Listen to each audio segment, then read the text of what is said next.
नांदेड जिल्ह्यात अलीकडेच घडलेली सक्षम तोटे याची हत्या ही घटना ऐकून अक्षरशः संपूर्ण महाराष्ट्र हादरून गेला आहे. प्रेमसंबंध आणि दुसऱ्या जातीच्या मुलाबरोबर प्रेम केल्यामुळे चक्क मुलाची 3 गोळ्या झाडून हत्या करण्यात आली आहे. आणि त्यानंतर अंत्यविधीमध्ये मुलींना त्या मुलासोबतच्या पार्थिवासोबत लग्न केलंय. चला तर जाणून घेऊया आजच्या व्हिडिओतून नेमकं प्रकरण काय आहे आणि नेमकं प्रकरण कसं घडलं आहे. घटना आहे इतवार पोलीस ठाण्याच्या हद्दीतल्या मिलिंदनगर भागात पहिलवान टी हाऊसच्या पाठीमागे ही घटना घडली. सक्षम तोटे या तरुणावर आधी गोळ्या झाडण्यात आल्या आणि नंतर त्याचा दगडाने ठेचून खून करण्यात आला.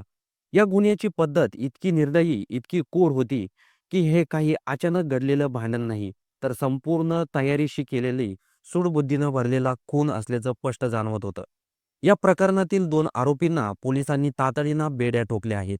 तपासात हे समोर आलं की मृत सक्षम आणि आरोपी हे एकमेकांना चांगलंच ओळखत होते.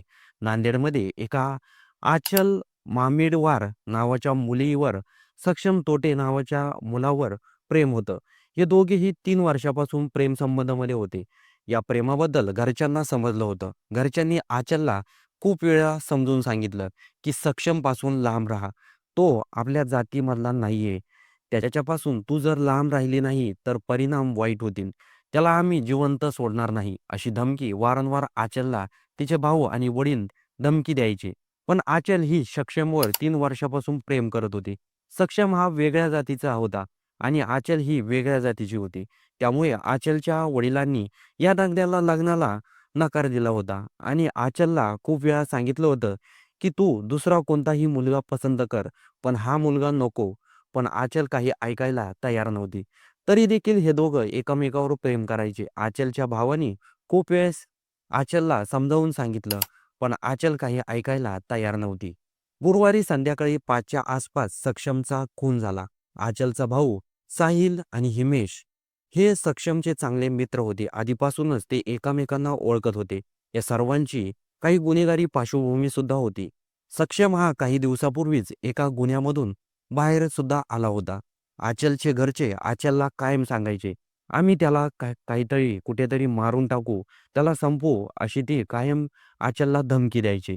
कारण आचल आणि सक्षमला लग्न करायचं होतं आणि या लग्नाला कायमच घरच्यांचा विरोध होता. पण आचल ही आपल्या निर्णयावर ठाम होती.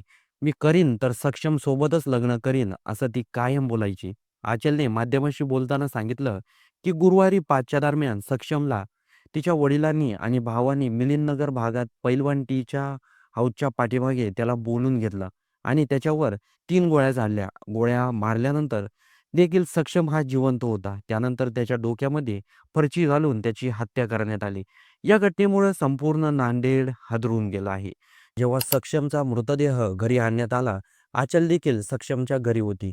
मृतदेह आल्यानंतर आचलने मोठ्याने टोह फोडला. आचलने सक्षमच्या मृतदेहाशी लग्न केलं आणि मी त्याच्या घरी इथेच राहणार असं ठरवलं आहे. त्याच्याबरोबर आचलने स्पष्टपणे सांगितलं की माझ्या वडिलांना आणि भावांना फाशीची शिक्षा झाली पाहिजे. शेवटी आमचं प्रेम जिंकलंय आणि माझे वडील आणि भाऊ हारले, असं आचलने माध्यमाशी बोलताना स्पष्टीकरण दिलं आहे. नांदेडमध्ये परिस्थिती तणावपूर्ण आहे. नागरिक हादरलेले आहेत. परिसरात चर्चा सुरू आहे आणि अनेकांना भीतीही वाटते. पण या सर्व परिस्थितीत तपासाचं काम गंभीरपणे सुरू आहे. वेगाने पुढे चाललं आहे.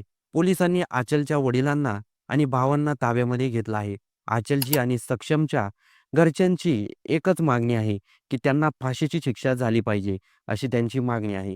त्याचबरोबर आरोपींना 3 दिवसाची पोलीस कोठडी सुनावण्यात आली आहे. या प्रकरणामधून एक गोष्ट स्पष्ट होते की समाजामध्ये आंतरजातीय विवाह किंवा प्रेमसंबंध यावरून किती टोकाचं पाऊल कुणी उचलू शकतं हे दिसून येतं. या संपूर्ण प्रकरणाबद्दल घटनेबद्दल आपलं काही मत असेल तर ते कमेंट बॉक्समध्ये नक्की नोंदवून जा आणि व्हिडिओ आवडला असेल तर सर्वात आधी चॅनलला सबस्क्राईब नक्की करा.